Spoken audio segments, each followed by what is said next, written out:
Hello, everybody. So, today we are going to learn some really important tips for acing the IELTS speaking section.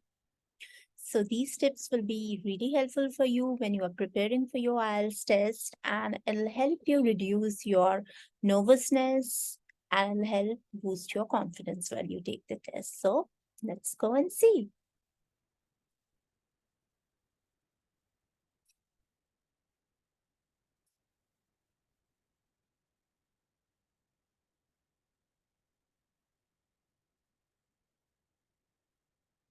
Great.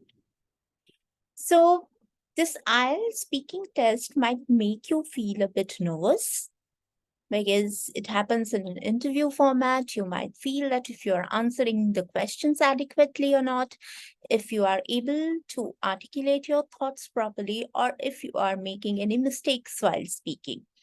However, these tips, as I was just saying, will be immensely useful for you while you prepare, and it'll help you deal with this nervousness, and it'll definitely help you answer things and put across your thoughts in a much better way. Okay. So this is going to be a face-to-face section, which approximately goes up to 25 to 30 minutes. Sometimes it could be of 20 minutes as well, depending on how much your examiner wants to take it to, but it wouldn't last beyond 30 minutes. Okay. Let us then understand the sections. In the first part, you have three parts in the IELTS speaking section. So the first part is you will have a 4 to 5 minutes conversation with the IELTS examiner about yourself.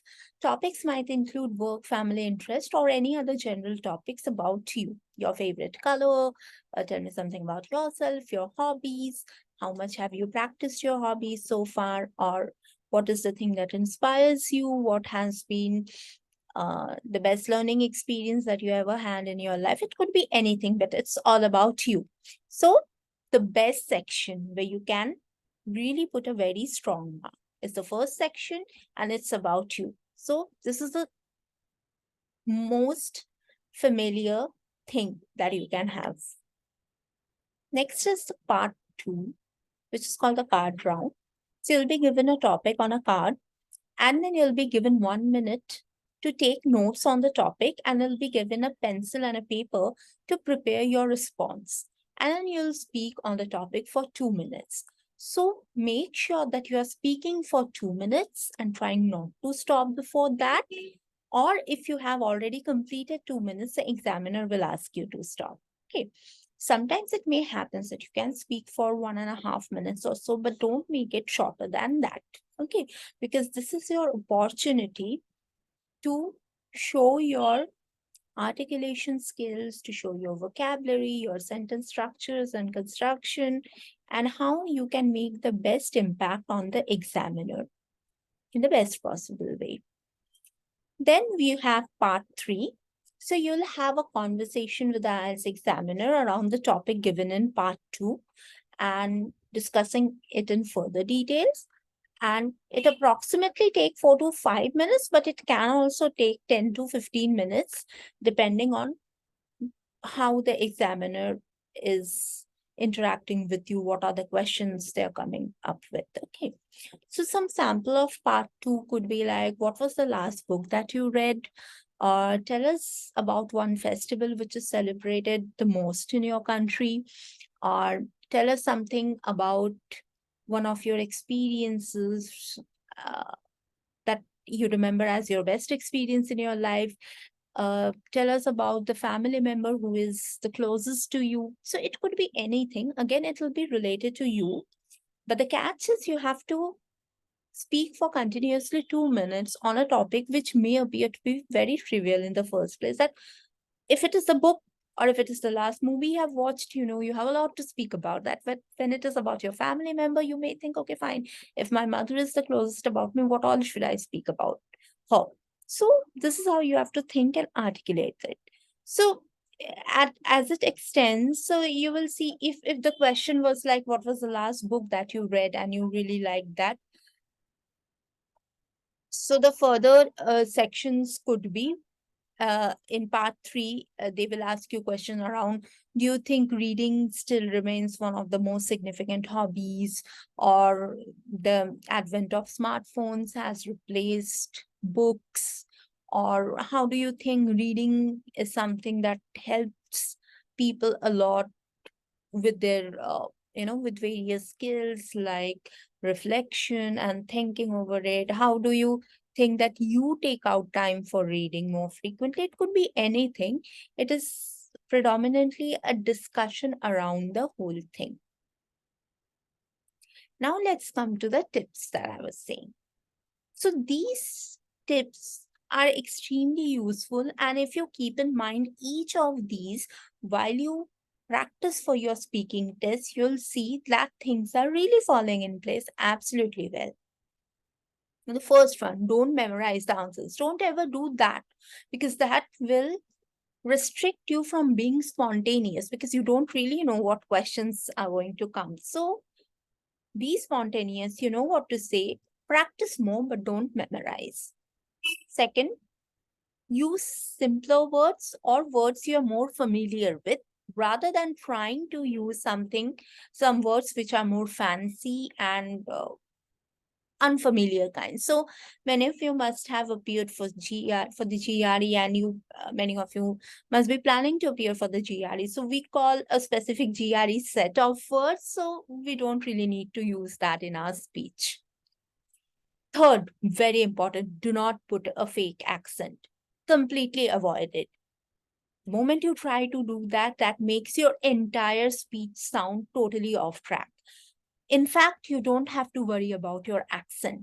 As long as you are speaking correctly, as long as you are using correct grammar, correct punctuation, your vocabulary is standard, your way of presenting makes sense, your response is making sense, you don't have to worry about the accent, because the accent part doesn't carry anymore.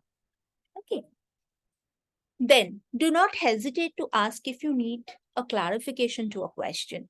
Suppose there is a question asked in the third round, which is part 3, the discussion section, and you didn't get what the examiner is trying to ask or trying to discuss in the first place.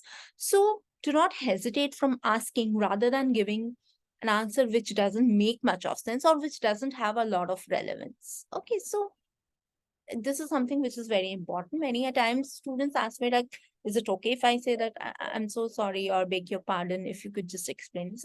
I said it's absolutely perfect to go ahead with that instead of giving an answer which is not so relevant.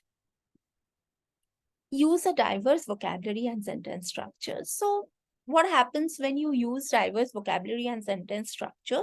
It gives you confidence. It gives the examiner an aspect to evaluate you adequately, that okay, it's not just a few kind of sentences or a few format of sentences, or certain words you put in your vocabulary frequently. So this diversity often enhances your speech, and it'll give you a more refined way of presenting yourself. Next, pause, think, and then speak. Pause, think, and then speak. Okay. So when you're taking a pause, you're thinking about the question, you're thinking about what all points you should include in your response, and then you speak. If you don't pause and think, and you are always in a way that, okay, I'll have to start answering immediately as the question comes to me, sometimes you may go off topic. Okay, so it's very important that you think that, okay, what the question is, what are they trying to find out in the answer? So these will give you confidence, of course, that, okay, what you have answered, that is exactly what the examiner wanted to know, or to your level of satisfaction, you have received that answer, or you are able to convey that answer. Avoid a monotone. This is something that comes with a lot of practice. Okay, so it's like, uh, if you are speaking in short sentences, my favorite book is Harry Potter by J.K. Rowling. Harry Potter is a fantasy fiction. Harry Potter talks about three friends. Harry Potter talks about a magic school called Hogwarts. So this is, a monotony. Like you are just speaking the bullet points. You are not really making it in a speech format or, a normal conversation format. So when you actually converse with your friends or your family or with your known people, you do not speak in bullet points. So this gives your whole thing a monotony. Try not to do that, rather completely avoid doing that. Speak in your normal conversation format. Avoid using fillers and vernaculars, very important that you all should keep in mind. Absolutely no use of vernaculars or any kind of fillers.